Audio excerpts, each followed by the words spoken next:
last episode, we examined forest conditions, how past practices have led to overstocked stands that stress the health of entire ecosystems, making them vulnerable to invasive species, disease, drought, and wildfire.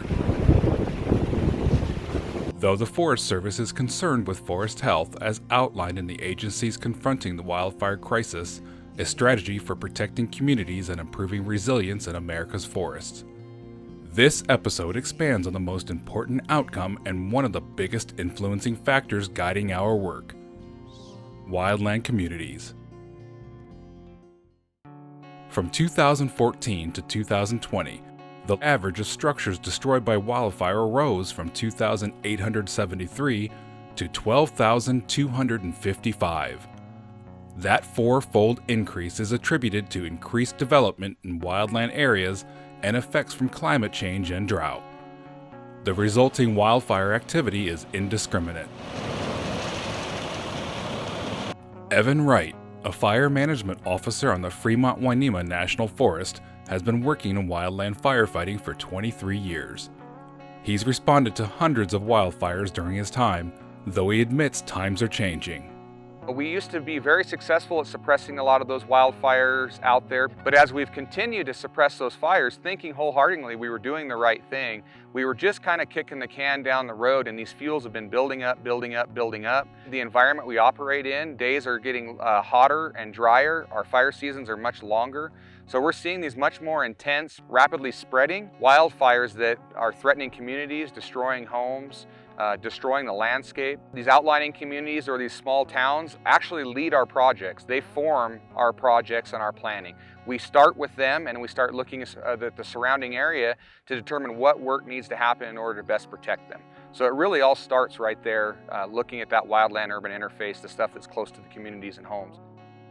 We always were wanting to make sure that our landscapes were resilient and that our forests were healthy, but the laser focus that the wildfire crisis strategy gave us on reducing risk to community and increasing our forest resilience was a huge shot in the arm for the agency. And so what the wildfire crisis strategy did was it allowed us to understand where we needed to look first, and that is in reducing risk to communities.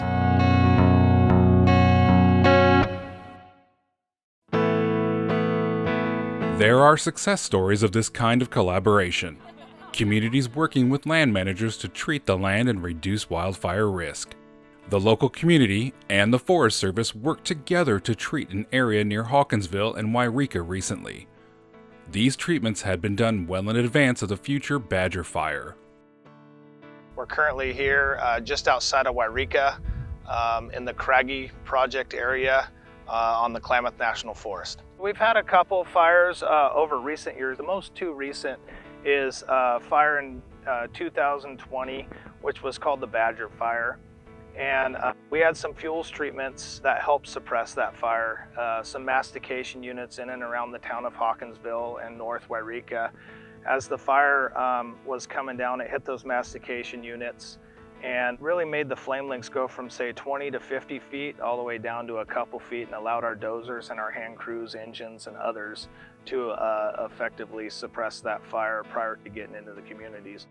So we're actually on one of the main ridges just outside of Wairika and Hawkinsville, the two communities that are adjacent to this portion of the Craggy Project. And one of the advantages of a critical or a key ridge that we're currently standing on is that if we can hold the fire on the ridge prior to getting down into the community, that's a win. The treatments that we've done here on the Craggy Project are a really good example of some of the future treatments that we want to do. The concept here is to try to actually clear out some of the vegetation in the forested areas around those communities so that should fire burn close to it, the fire would be at such a level that we won't be blowing through the communities and having burned homes. So we're in the fire scar from the 242 fire, which happened in 2021. We had a real significant wind event come through during that time, and there were multiple fires across the West, and particularly here in Oregon, that burned much like this one did that night. We're just outside of the town of Chiloquin here, and this is some of the outskirts you can see behind me. There's several ranches and a few little scattered homes out here. that were impacted by the 242 fire that night. This area right here was treated quite some time ago, not recently. You can look and notice a lot of these trees are of similar age and size around us, and so that was a treatment that happened quite some time ago. And this particular stand right here fared pretty well in the 242 fire in comparison to some of the rest of the fire scar. A lot of them we lost all the trees. It was a sustained crown fire running through the trees, if you will, almost like a grass fire moves through grass. It was doing that night, pushed by the wind. When you get out into these treated areas, that fire was down on the ground, burning in the brush and some of the small trees. One of the biggest differences they make is that they allow our firefighters to come into an environment where they might be able to make a stand. If you don't have much space around a home, you just don't have some place that our firefighters can get in there and safely do work. That's one of the biggest things that our fuels reductions and fuels breaks do. They modify that fire behavior in a way that allows us to get in there and be successful and to help protect homes like the one behind me. Although a treated area does not guarantee the safety of a home or community, they have shown to be effective on fires across California and the country. 1 in 3 homes in the U.S. is now located in a wildland community, areas often referred to as the wildland-urban interface. The wildfire crisis strategy is supporting fuels treatments like those around thousands of communities in the Klamath Basin. They all revolve around depriving an oncoming fire of fuel. Though these treatments are important, it's the scale of the work that can make the real difference. Because, as it is often said, wildfire knows no boundaries.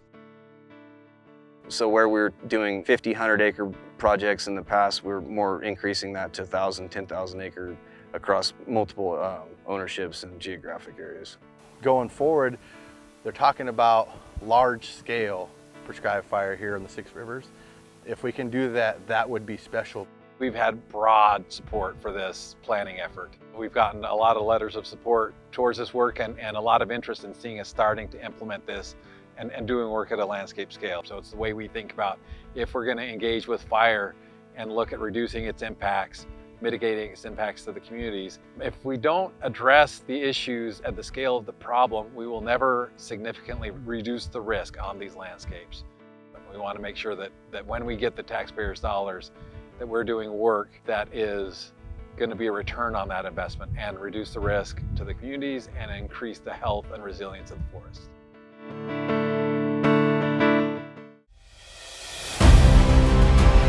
On the Klamath Basin, work continues and is increasingly being planned and guided by the most important consideration: communities. In the next episode, we'll examine a lesser-known benefit of forest health and wildfire risk reduction: water.